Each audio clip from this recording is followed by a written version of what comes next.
Olá, boa tarde a todos. Meu nome é Luiz, eu sou aluno aqui de mestrado da FEC. Eu sou PEja da disciplina de Materiais Aplicados em Engenharia Química. E hoje eu vou estar falando um pouquinho, de uma forma breve, de uma forma geral, sobre a questão de processamento de materiais cerâmicos em específico, certo? Bom, em relação às cerâmicas, de forma geral, elas têm um estudo já há muitos anos. Todos os processos que a gente vê hoje datam, quiçá, de milhares de anos. A formação de tijolos, a formação de vidrados, a formação de jarros, enfim. De certa forma, o processo ele é já bem conhecido. Contudo, nas últimas décadas a partir da década de 50 mais ou menos, houve como se fosse uma espécie de normatização de tais processos. Obviamente, a gente não vai conseguir aqui trabalhar com vocês todos os processos, todas as etapas, todas as peculiaridades, particularidades de cada uma delas, mas eu espero dar um breve apanhado, que essa é a intenção, que vocês saiam assim, sabendo um pouco de cada um deles, tá? Bom, eu trouxe essa imagem aqui nesse slide, é um gráfico de umidade, tá? A gente pode realmente trabalhar com cerâmicas tanto no seu estado sólido, ou seja, no formato de pó, no estado ali semissólido, com um pouco de água, um pouco de algum agente que umidifica o meio, em um estado plástico, aquele estado intermediário entre sólido e líquido, e também no estado líquido, cada qual a gente vai trabalhar com um regime de conformação, ou seja, no líquido a gente vai trabalhar com a colagem, o que a gente entende como barbutina, para formação de vasos, louça cerâmica. Já no, quando a umidade ali está em um teor 60%, 65%, o processo de extrusão e até mesmo de injeção, da mesma forma que a gente vê em polímeros, ele é sim conveniente. E abaixo disso a gente tem o processo de prensagem, tá? E a gente vai falar um pouco brevemente de cada um deles, assim como um processo de caracterização. Vale a pena notar que, para a gente saber, cada processo desses aqui mencionados, ele tem um índice para a gente saber se esse material está bom ou não para tal processo. Esse índice é chamado de índice de plasticidade. Então, toda vez que vocês ouvirem esse nome, índice de plasticidade, se refere à quantidade de umidade inerente ao material. Então, quanto maior a umidade, maior a chance de você ter que aplicar um processo de extrusão, um processo de colagem, e menor a chance de você ter que usar um processo de prensagem, certo? E esse esquema é um esquema geral, tá? É um esquema geral de um processamento cerâmico de maneira geral. Nós vamos ter um minério. Esse minério, o pó cerâmico, por assim dizer, ele é extraído de minas. Minas de calcário, você tem bauxita, enfim. Você tem um minério já in natura, na natureza. Então você vai ter máquinas extremamente grandes, vai ter um trabalho pesado, um trabalho árduo para retirar esse minério da sua condição natural, tá? A partir do momento que você retira esse minério, pensa assim, ele vai estar cheio de impurezas. Você não consegue tirar, por exemplo, a alumina, que a gente falou tanto esse semestre. A gente não consegue obter a alumina na sua forma pura. Então, a partir disso, ele vai entrar para um processo de beneficiamento, ou seja, retirada ali de impurezas e tudo mais. E após esse beneficiamento, esse enriquecimento do material, que começa o nosso, digamos assim, nosso processo de materiais cerâmicos, que é justamente o processamento desses pós, desses óxidos. Nesse processamento vai ocorrer uma mistura, uma separação granulométrica, que nada mais é que a separação em tamanho de partícula, para só então a gente poder realizar uma conformação, que é nada mais, nada menos que dar forma ao material. E essa conformação, que vai ser o foco dessa aula, ela pode ocorrer assim, de diversas maneiras, na verdade. Mas as três principais são uma conformação via prensagem, uma conformação plástica e uma conformação líquida. E após cada uma delas, a gente vai ter um produto final. A gente escolhe o meio de conformação conforme a necessidade do material. Por exemplo, um vaso, essa figurinha à esquerda inferior. A gente vai escolher uma conformação líquida, porque a gente já vai ver lá na frente. Já um tijolo, uma conformação plástica. Já esses resistores que a gente vê em fio de luz, esses isolantes elétricos, a gente faz por prensagem, cada qual com sua especificidade, beleza? De forma geral, a ideia do processamento cerâmico é isso: tem a etapa de beneficiamento, processamento de pós e conformação. Uma coisa que é interessante a gente falar é que existe, antes de dar início, para a gente ter bem claro na nossa cabeça, é a questão de aditivos, tá? Como eu falei, a gente pode ter processamento que utiliza a cerâmica na sua forma plástica, tá? Na sua forma líquida, entre aspas. E dependendo do material que a gente quer, dependendo da propriedade reológica, então sim, reologia é muito importante aqui, a gente pode adicionar alguns componentes, alguns aditivos na nossa mistura cerâmica. Um deles é justamente o plastificante, que daí aumenta a plasticidade da barbutina. A gente vai ver o que é a barbutina lá na frente, tá? Mas daí, se você tem um pó cerâmico imerso em água e você coloca plastificante, você, de forma geral, você vai aumentar a viscosidade, você vai tornar ele mais plástico, e com isso você vai permitir uma melhor, digamos assim, conformação do teu material lá na frente, tá? Outro aditivo, e esse é muito importante mesmo, é a questão do ligante. Quando a gente está moendo o material, né, a gente pode adicionar um ligante para que aumente a resistência desse material, para que as partículas fiquem mais coesas. E olha só, o ligante ele é adicionado juntamente com a mistura, tá?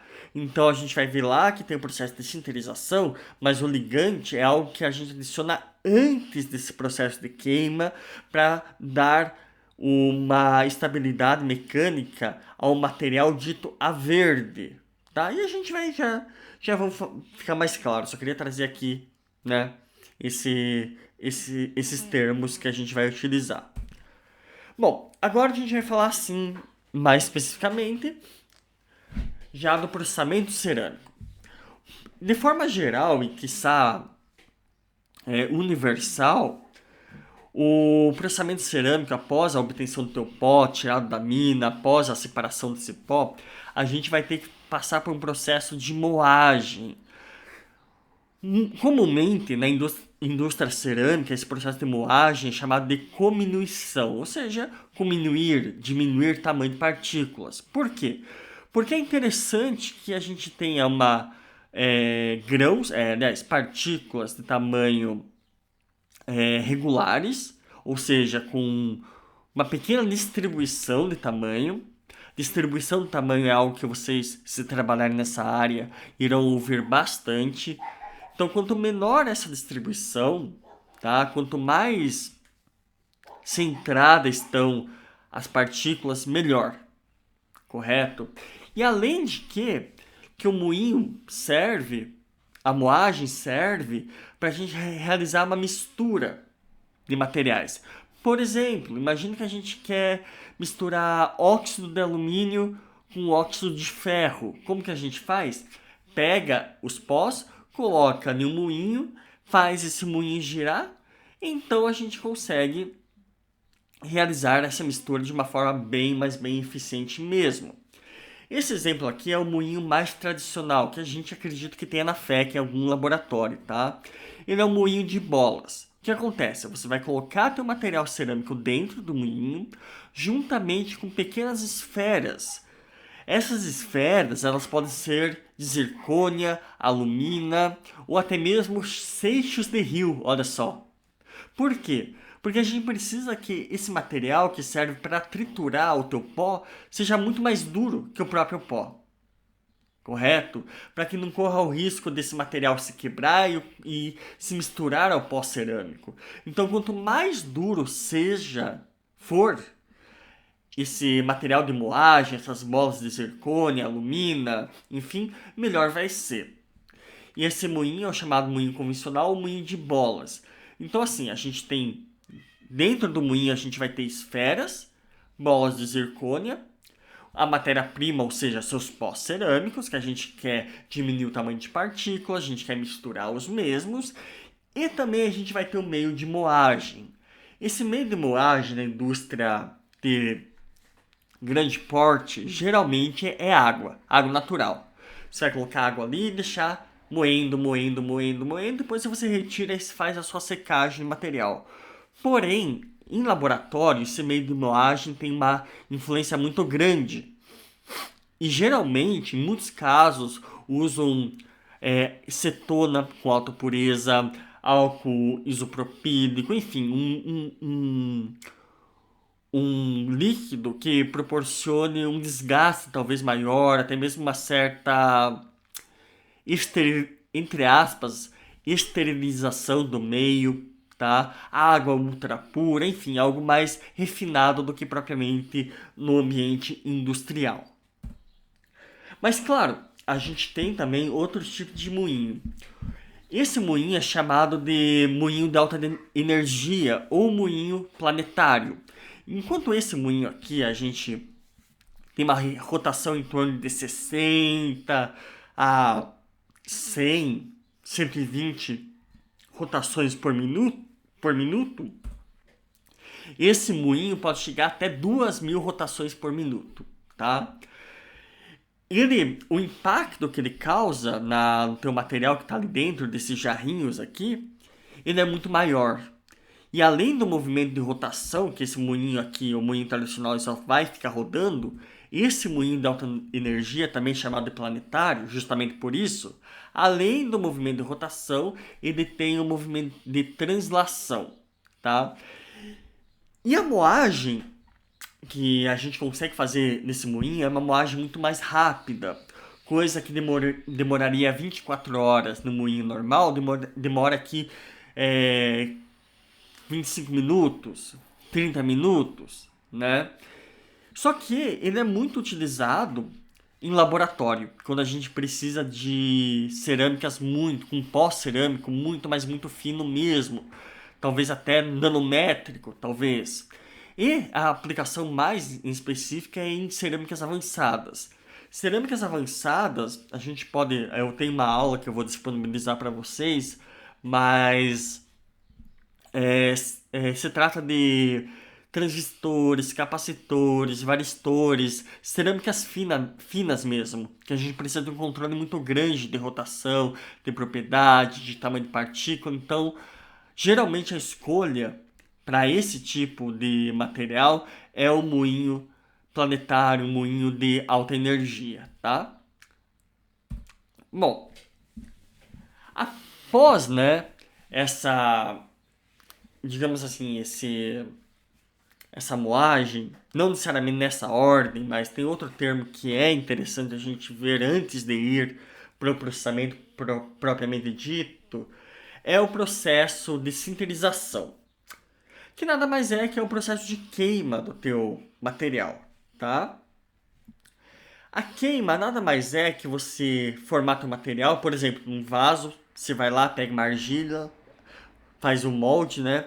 Molda teu vaso e vai colocar esse vaso no forno. Para quê? Para que ele ganhe resistência mecânica.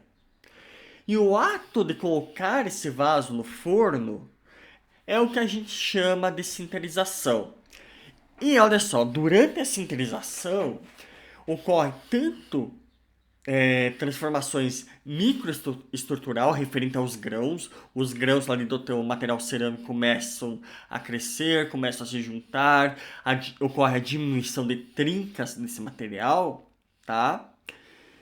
E também isso já um assunto mais avançado, ocorre uma transformação estrutural. Ou seja, você pode ter transformação de fase durante o processo de sintetização.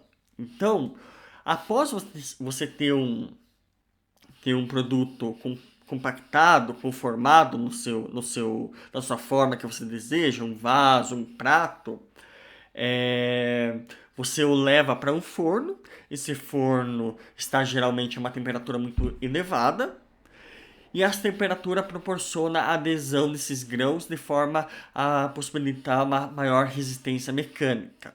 E olha só, outro termo que a gente vai ver muito, que possivelmente vocês irão ver muito, é justamente a, a questão de compacto a verde. Ou seja, após o teu material ter sido conformado, mas não sinterizado, antes de ser sinterizado, ele se chama material verde. E após a sinterização, você vai ter seu produto final, tá? Mas a gente vai falar um pouquinho mais sobre a sinterização. Mas, de forma geral, é o aquecimento da cerâmica para que esta atinja propriedades estruturais de maior resistência, maior dureza, para que a gente possa realmente utilizar esse produto cerâmico. Olha, em relação à sinterização, geralmente a temperatura que a gente utiliza, ela não é uma temperatura fixa, tá? Mas geralmente fica entre 0,5 a 0,9% da temperatura de fusão dos componentes, tá? Então, mas isso vai variar muito. Esse 0,5 pode ser 50%, dependendo, a gente pode até utilizar 70, 80%, às vezes até 95% da temperatura de fusão do seu material, de forma a deixar teu compacto ali cerâmico quase líquido. E essa temperatura, então, por ela ser uma temperatura similar à fusão, e como a gente já viu que os materiais cerâmicos se fundem a uma temperatura muito elevada, a temperatura de sintetização pode variar entre 1000 a 2200, 2500 graus Celsius. Então, sim, necessita de um forno que aguente essa temperatura por um longo período de tempo. E além de que a velocidade de queima, a velocidade da sintetização influencia diretamente na qualidade do produto, assim como a taxa de aquecimento. Você pode, mudando a taxa de aquecimento, você vai poder mudar drasticamente a estrutura, a microestrutura inerente do seu material. Como assim? Se a taxa for muito rápida, é muito possivelmente você não vai dar tempo para que desculpa, ocorra o rearranjo de grãos no seu material, tá? Então, possivelmente o material final vai apresentar muitas trincas. Se a taxa for muito lenta, possivelmente você vai eliminar a porosidade, provavelmente você vai eliminar os contornos de grãos. Isso pode ser bom como pode ser ruim, depende da sua aplicação. Bom, agora falando um pouco da etapa de sintetização, né? O intuito dela é eliminar poros, proporcionar maior resistência mecânica, enfim. Eu dividi, né, em 4 etapas básicas de forma geral, né? Que a primeira, você vai ter as partículas soltas. Após você começar o aquecimento, essas partículas vão entrar em contato. E o contato com maior aquecimento vai começar a ocorrer uma difusão de átomos entre essas partículas, de forma que elas comecem a formar uma espécie de pescoço, tá? E após, né, o término da sintetização, a gente vai ter a presença de grãos mais ou menos arredondados, poros menores, mas também arredondados, e também uma boa distribuição. Então, os grãos, os poros tendem a ficar de um tamanho muito semelhante. Aqui eu tenho duas imagens de fornos, né, que a gente utiliza muito. À esquerda a gente tem o forno tradicional, que caso vocês forem a alguma fábrica ou coisa parecida, é um forno de alta escala, que vocês vão ver, é exatamente esse forno. Então perceba que ele é grande, ele tem vários metros de comprimento. E à direita a gente tem um forno laboratorial, tá? Que é um forno muito mais fino, ou seja, tem um ajuste muito mais fino de temperatura, você consegue controlar a rampa tanto de aquecimento como de resfriamento de uma maneira muito mais precisa. Além de que, se vocês repararem, ele tem entradas do lado, certo? Essas entradas são justamente para passagem de gás. Por quê? Dependendo da cerâmica, você quer que a sinterização ocorra em uma determinada atmosfera ou até mesmo sobre vácuo, tá? Então sim, a queima pode ocorrer sobre vácuo, correto?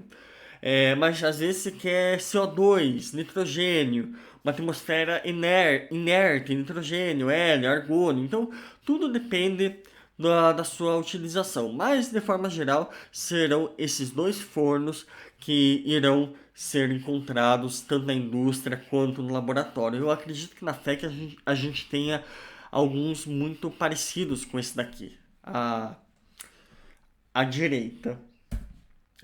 Bom, falando lá, né, do processo de sintetização, né, como eu mencionei, só ilustrando aqui e retomando, de início a gente vai ter partículas soltas, tá, bem espaçadas, com uma elevada porosidade.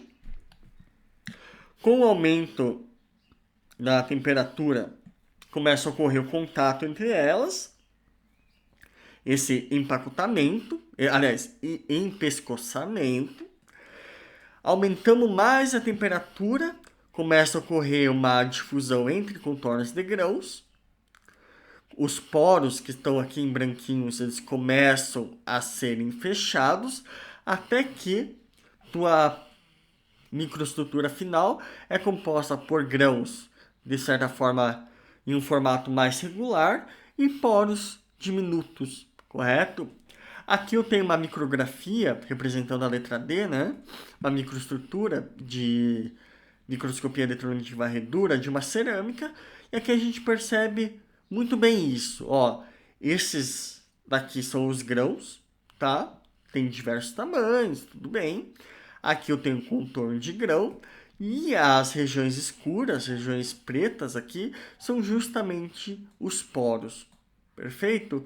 Então, olha só. Só fazendo um gancho aqui, a gente viu que cerâmicas, de forma geral, elas são muito frágeis. Por quê? Porque elas possuem intermináveis contornos de grãos, né? O que facilita muito a acumulação de tensões e, consequentemente, a propagação de trinca. Então, se você derrubar um prato, né, um prato de porcelana, com toda certeza ele irá quebrar, porque justamente a gente tem essa microestrutura formada por vários grãos, tá? Então, bom, só para encerrar e entrando um pouquinho já numa questão mais aprofundada, como que ocorre o processo de sintetização, ou seja, como ocorre a formação desses grãos aqui. No início a gente tem uma difusão superficial, por quê? Difusão atômica, tá bom? Por quê? Se a gente lembrar, a superfície, de forma geral, é a parte do material mais energética, onde a gente tem átomos mais livres, átomos não ligados, mais fáceis de se movimentarem. Então, sim, quando a gente dá energia através do calor, eles começam a se movimentar, certo? Para uma região aqui.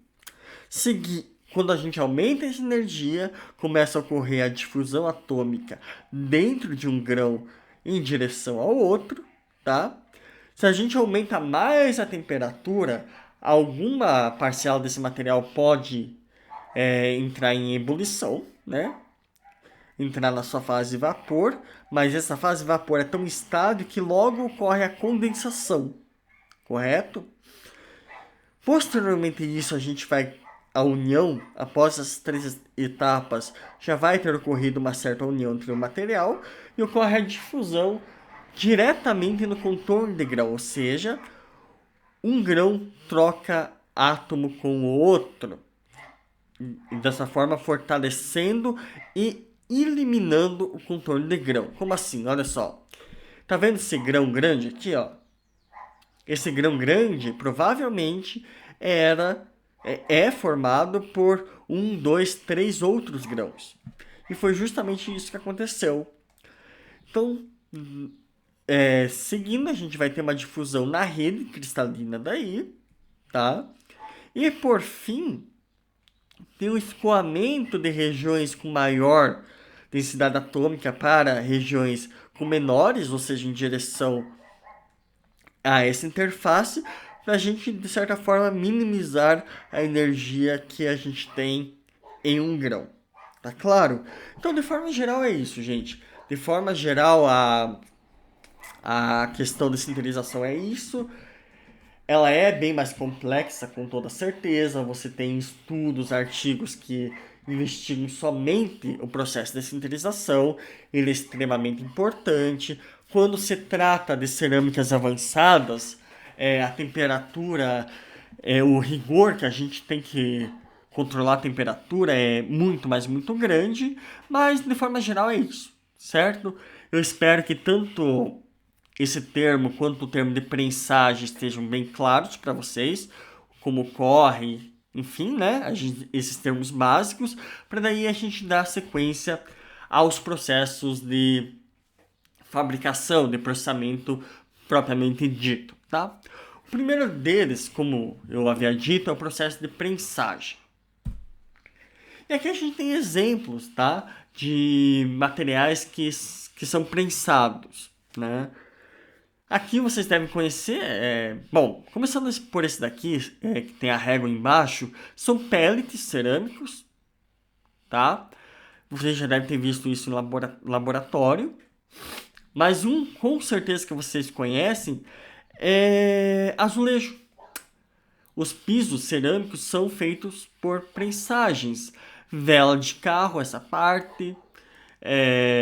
Aqui a gente tem próteses ósseas, também são, porque necessita de uma boa compactação. Enfim, a gente tem diversos processamentos, há diversos materiais que são processados por prensagens.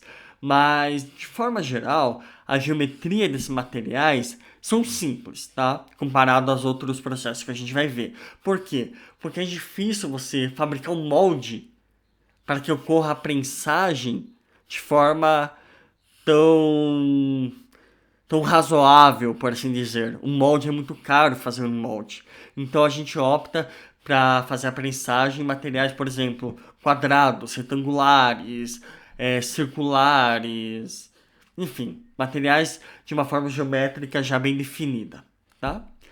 Bom, a prensagem, existem diferentes tipos de prensagem. A mais comum é a uniaxial, ou seja, em um eixo só.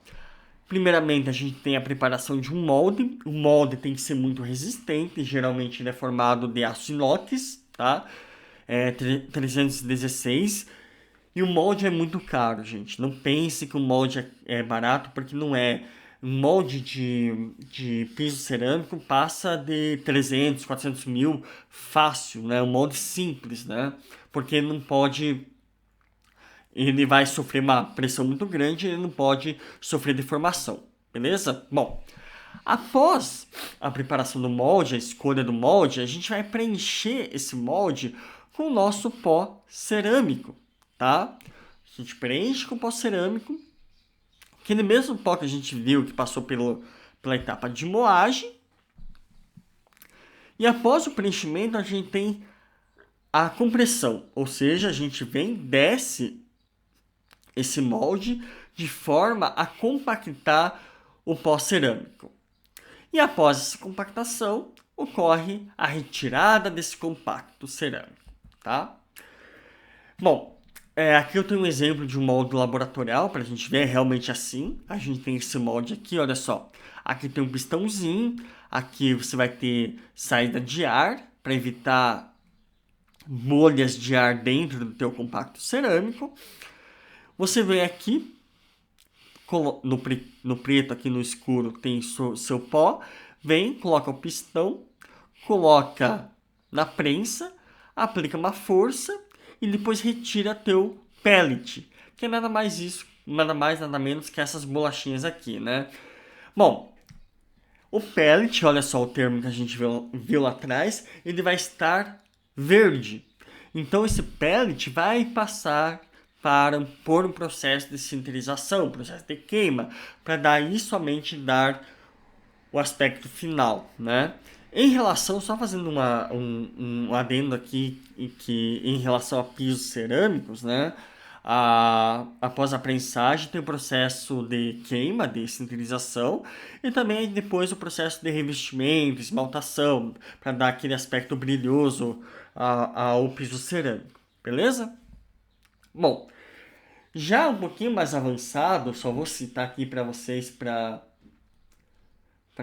saberem que existem, em relação aos outros tipos de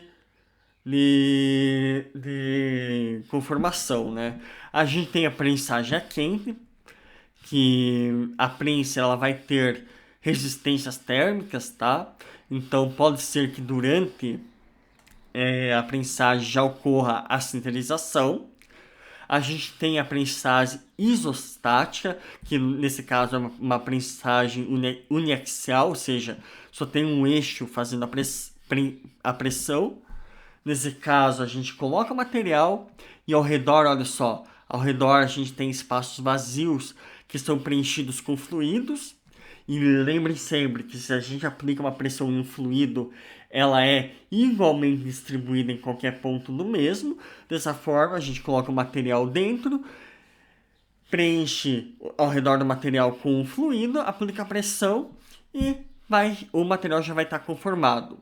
E mais recentemente, a gente tem o processo de Spark Plasma ou Flash Sintering, que nada mais é que uma prensa.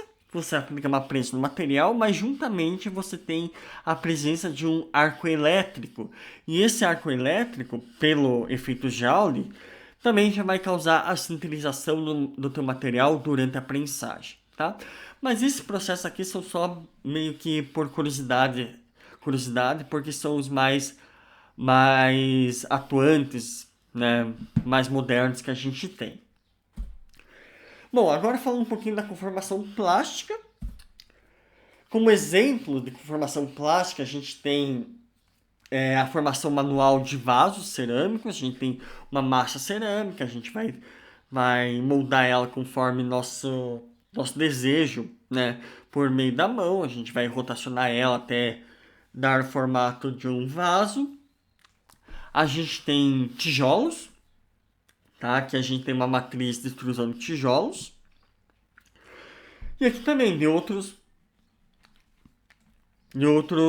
tijolos também. De forma geral, a conformação plástica, a maior utilização dela no mundo cerâmico é justamente para a formação de tijolos, de aparatos para sustentação, vigas de cimento, enfim, coisas do gênero que necessitam de uma massa plástica. Bom, como que funciona? Tá? A gente vai ter nosso pó cerâmico lá, vamos misturar ele com aditivos, né, ligantes, plastificantes, um meio ali, pode ser álcool, enfim, para dar esse aspecto mais de massa plástica. A gente coloca a massa plástica em uma matriz, tá? E aplicamos uma força. Essa força vai fazer com que a massa plástica seja extrudada, tá? Conforme o formato que a gente deseje. Aqui eu tenho uma figura um pouquinho melhor, tá? Aqui é para formação de tijolos, manilhas, algumas peças especiais, tá? Aqui a gente tem uma argila plástica, tá? A gente vai colocando argila aqui, argila aqui. Aqui a gente tem uma rosca sem fim. Essa rosca vai fazer com que ocorra ela vai empurrar a argila em direção ao molde. O molde vai ter o formato que a gente deseja, se caso for tijolo, lajota, enfim. E depois que ela empurra, sai o nosso material, a verde, e então ele vai passar para o processo de sintetização, tá? Outro tipo de conformação plástica é justamente o processo de injeção. Diferentemente do processo de extrusão, a gente vai ter um molde já pré-aquecido, um molde quente. Ele também funciona para o caso de polímeros.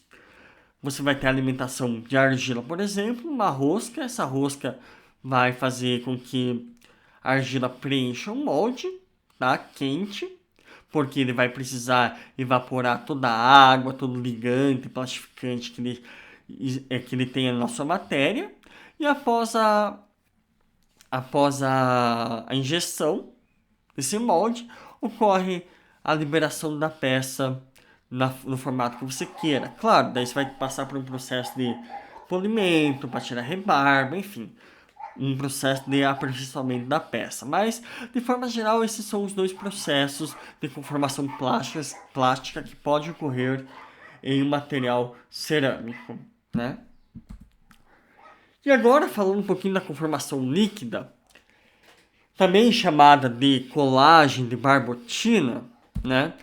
Ela é muito, mas muito aplicada para fazer peças complexas, peças de cunho de louças sanitárias, peças grandes, tá? E ela é, de fato, um processo muito, mas muito barato mesmo. Por quê? Tá? Primeiro você vai ter uma suspensão, literalmente você vai pegar teu pó cerâmico, encher de água, por exemplo, tá? Esse tanto pó misturado na água vai ter que possuir uma baixa viscosidade. Você vai verter essa sua suspensão em um molde, tá? Vai esperar ele secar e vai retirar a peça, tá? Como assim? Aqui tem um exemplo bem prático, tá? A gente tem a argila. Aqui a gente tem o agente dispersante, a água, enfim, o que você achar que deve colocar ali. Misturamos ambos, né? Ocorre a formação da barbotina. A barbotina é vertida em um molde de gesso. Lembrando que o gesso ele é muito fácil de esculpir, ele é muito fácil de moldar. Então a gente vai moldar o gesso conforme a gente queira a nossa peça final. Ocorre o preenchimento, tá? Mas olha só, pelo gesso ser extremamente poroso, ele vai começar aqui, ó. Ele vai começar a fazer com que a argila contida nessa suspensão comece a ficar aderida à superfície, porque ele vai ter uma capacidade de, entre aspas, absorver a água do seu molde, tá? Como se fosse uma esponja. O gesso vai atuar como uma esponja. Ele vai começar a absorver a água, mas porém, como a gente tem matéria sólida, que é a argila, essa matéria sólida também vai ficar impregnada na parede do teu molde, tá? Após isso, né, como ele não é capaz de absorver toda a água, a gente retira o líquido subsequente, o líquido que secou. Ocorre uma etapa de secagem parcial dentro do molde, a gente retira o molde e pronto, temos nossa louça acabada. Então, novamente, ela vai passar por um processo de sintetização e depois processo de esmaltação, um processo de acabamento mais aprimorado, enfim. Então, olha, gente, percebo que, de forma geral, o processamento de materiais cerâmicos, ele é tranquilo, ele parece tranquilo e na prática, na fábrica, eu já tive a oportunidade de conhecer 2 ou 3, ele é bem assim, ele é bem simples, o pessoal, o rigor de qualidade não é tão grande, né? Porém, a teoria por trás, ela é muito mais complicada que isso. Aqui a gente tem equações de difusão, no exemplo de prensagem a gente tem análise de tensão de cisalhamento, flambagem, enfim. É complexo, só que né, não é o intuito dessa aula, é só para explicar um pouco para vocês, mas é uma área muito interessante, tá bom?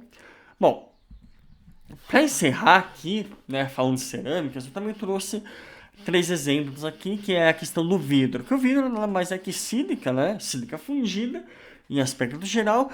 Então ele se enquadra em cerâmica porque se trata de um óxido, tá? De forma geral, a gente tem 3 tipos de processos: sopro, laminação e prensagem. No sopro, como que vocês bem sabem, a gente tem um molde, a gente coloca o nosso vidro fundido, fazemos o sopro no mesmo, de forma que o vidro preenche esse molde conforme a gente queira, e pronto. Esse é o exemplo que ocorre para a formação de garrafas, né? Já na laminação, a gente tem o nosso vidro fundido, ele vai passar por rolos, entre aspas, né? Para dar esse aspecto laminado pelo vidro. E também, só fazendo um adendo aqui, que o processo de laminação ele permite que ocorra a têmpera do vidro, que nada mais é que um choque térmico, porque você tem um vidro quente, você vai resfriar ele rapidamente e vai ocorrer o acúmulo de tensões, certo? E essas tensões fazem com que seja muito mais difícil a propagação de trinca posterior, tá? E também a gente tem a conformação de vidros, aliás, a prensagem, que nada mais é do que você tem um molde, você coloca a tua sílica fundida, ocorre a prensagem, você tem o abaixamento da tua prensa no molde, o vidro fundido adquire o formato do molde, então ele é retirado. Então, de forma geral, são isso. São esses processos que a gente pode ter para vidros, tá bom?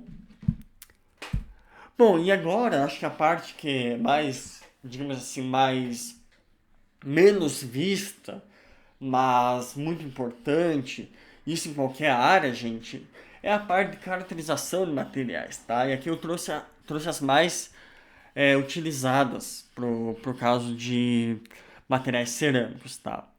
A primeira dela é. Nossa, aqui tá errado, desculpa, gente. Aqui não é prensagem isostática, não. É dureza. Aqui você tem uma máquina de dureza.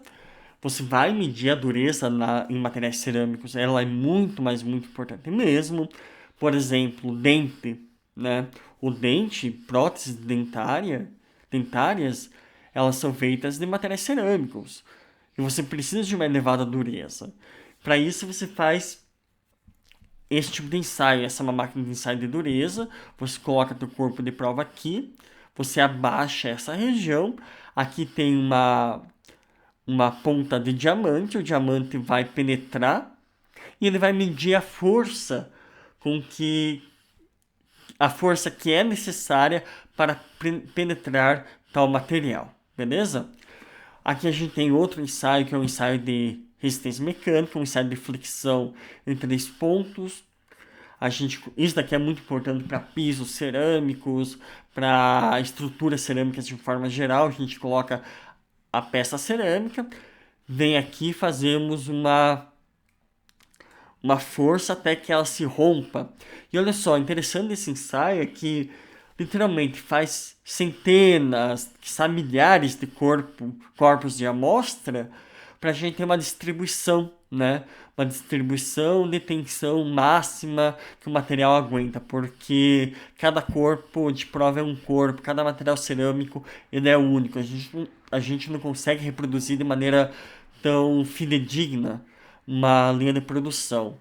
E aqui, esse daqui é para a gente verificar o tamanho de partícula. Como assim? Lembra que eu falei lá da extração de pós cerâmicos? Então, a gente coloca, por exemplo,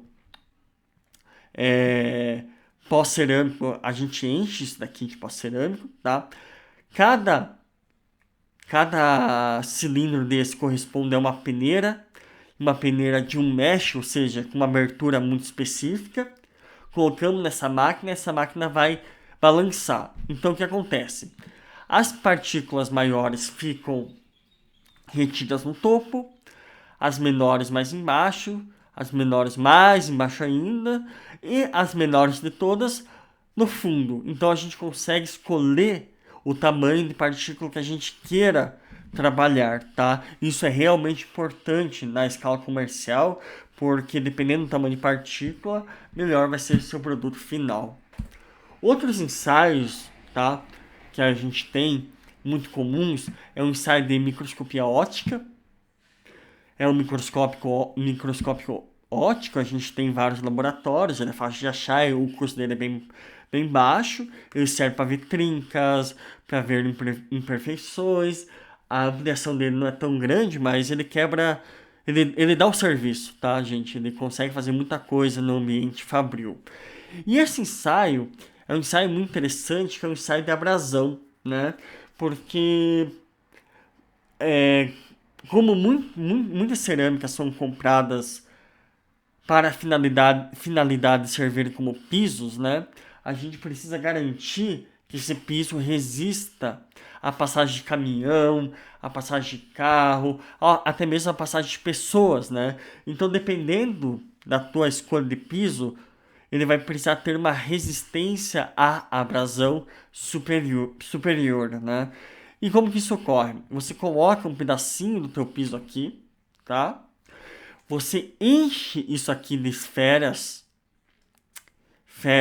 metálicas, e você gira, começa a girar.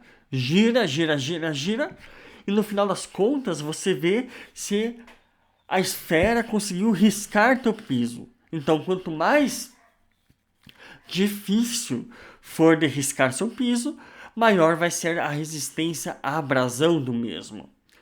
E agora, já partindo para umas caracterizações mais avançadas, que a gente consegue ver em laboratórios, né? Uma delas é a microscopia eletrônica de varredura, NEV e o FEG. O FEG nada mais é que uma, entre aspas, uma ampliação, né? Canhão de emissão de elétrons, né? Você tem uma ampliação ali de 50 mil vezes, 60 mil vezes, e você é capaz de enxergar todos os grãos do material, todos os poros, você consegue, de certa forma, diferenciar algumas fases presentes ou não, e é uma técnica muito utilizada, ela é bem já conhecida, e a gente tem aqui na FEC para ser realizado também. Já isso daqui é uma amostra de alumina, né? Ela foi feita por microscopia eletrônica de transmissão, ou seja, a ampliação ela é muito maior. Aqui a gente tem nível atômico. Para que a gente quer isso? Olha só, com neve, desculpa, com neve a gente consegue ver apenas grãos, poros, neve FEG, tá? Direção de grãos. Aqui a gente consegue ver planos cristalinos, estruturas cristalinas, tá? É uma análise muito, mas muito aprofundada mesmo. E, por fim, a gente tem a caracterização da difração de raio-x, que permite a identificação de fase. Por exemplo, se eu tenho uma mistura ali de óxido e eu quero saber qual é essa mistura, a gente faz o processo de DRX, difração de raio-x, e obtém esse tipo de padrão aqui. A gente tem um detector, esse detector vai varrendo, né? A gente vai emitindo raio-x na amostra, o raio-x vai sendo refratado, refletido na amostra, e conforme a estrutura cristalina no teu material, a gente consegue identificar se tem alumina, se tem mulita, se tem, no caso do titânio, se tem rutilo natase, e assim vai. Então essas são as principais técnicas que a gente utiliza, né, para caracterizar cerâmicas.